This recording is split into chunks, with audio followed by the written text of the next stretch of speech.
The 4 men charged with raping and murdering a young woman, well, they are all migrants who recently crossed into Italy from Africa. And joining us now to talk about this crystallizing moment, this horrific crime and its political ramifications, is our new friend Alessandra Bocci, who is an investigative journalist based in Milan, Italy, who has covered the migrant phenomenon. Alessandra, great to see you again. Thanks for joining us.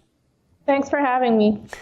It's a horrific crime, and I don't even want to recount the details because I don't want to say them, but surely we must say them because we have to understand them and we have to know what is going on in Italy. Can you tell us, and it's such a horrific thing, but I want our viewers to know, can you tell us the crime the police say was committed near Rome, and can you tell us who was accused of it?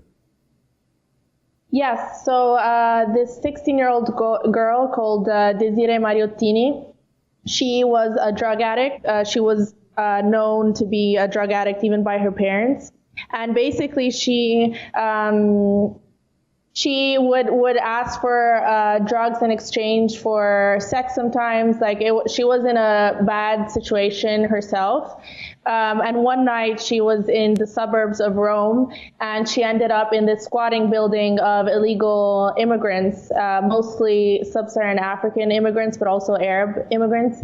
And she ended up being drugged. She was given, purposely given the wrong drug mixture, the investigators found, so that they could rape her more easily. And she was raped and eventually killed through suffocation. And 4 people were arrested, 2 Senegalese men, then 1 Nigerian man, and 1 man from Ghana as well recently.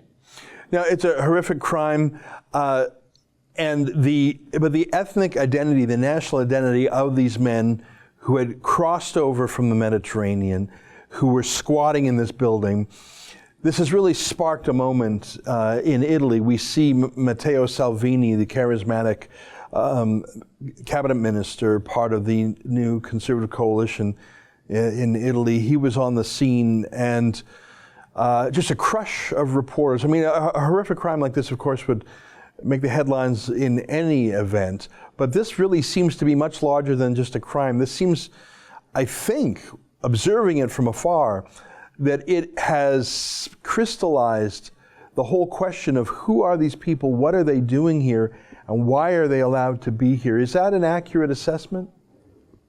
Yes, this happened before. There was a big case of this other teenage girl called Pamela Mastropietro, who was also killed by illegal immigrants. She was also drug killed and she was mutilated, and her body was found in 2 separate bags. And actually this was before the election, and this triggered a reaction from he was an open fascist, a Nazi. He had like a Nazi tattoo on his face. So this crazy guy went on a shooting rampage just at random at Africans in general. Like, he didn't even know if they were illegal immigrants, but that triggered that reaction.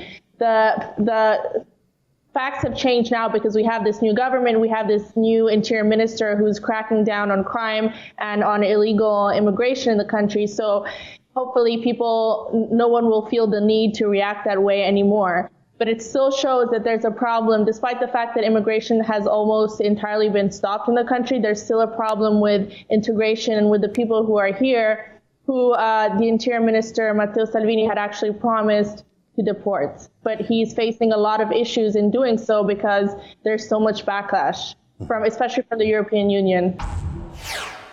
That's an excerpt from my daily show, The Ezra Levant Show, weekdays at 8 p.m. Eastern. Every day I do a monologue, interview a guest, and read my fan mail and my hate mail. To subscribe, go to therebel.media/shows.